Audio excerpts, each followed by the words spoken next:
Since I'm seeing the new movie tomorrow, let's talk about The Lord of the Rings, The Two Towers. Probably don't need to say this, but spoilers ahead, so hit that like button and come back later. So, out of all of the Lord of the Rings movies, Two Towers is probably my least favorite of them. And I'm not saying that I didn't like the movie or I thought it was bad, far from it. I actually quite enjoyed this movie a lot, but when I compare it to the other movies, I do think it's the weakest in the trilogy. My favorite character in this film has to be Gollum. Gollum is one of my favorite characters within the Lord of the Rings franchise, and this movie does a great job on introducing his character. Gollum's design is really ahead of its time as this movie came out in the early 2000s, but I also really enjoy how Gollum is a pretty good metaphor for addiction too. So even though this is my least favorite of the Lord of the Rings movies, I still think this is a really great movie. Out of all of the Lord of the Rings movies, I feel like this one is the one that dives most into its world and explains a lot of its history.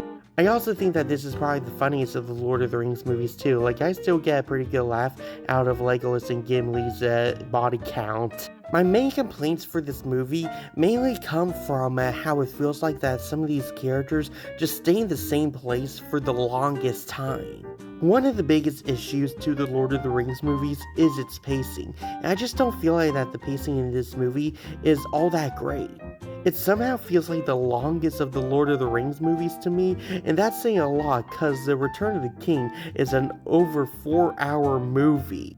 Still, this is a really great movie, and I do feel like that Two Towers does fix a lot of problems I had with Fellowship of the Ring, mainly with its final battle.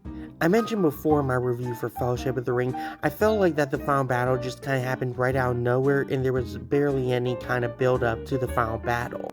But in this movie, despite its pacing problem to me, I do feel like that the building up to the final battle in this movie was really well done. And when we do see the final battle in this movie, oh my gosh, it is so awesome. It's one of my favorite battles in movies. My favorite moment of this film has to be the Battle of Helm's Deep. As I mentioned before, this is just one of my favorite final battles to see in any kind of movies. The final battle in this movie just feels so grand and epic. Everything feels so big. You really do feel like you're in the Battle of Helm's Deep yourself at times. I give this film a 9.6 out of 10, giving it an A+. Anyway, that's the review. Go down to his comments, tell me what you thought of The Lord of the Rings, The Two Towers. Share his vote with all your friends. And click that like and follow button to keep up to date with all my latest content. See ya!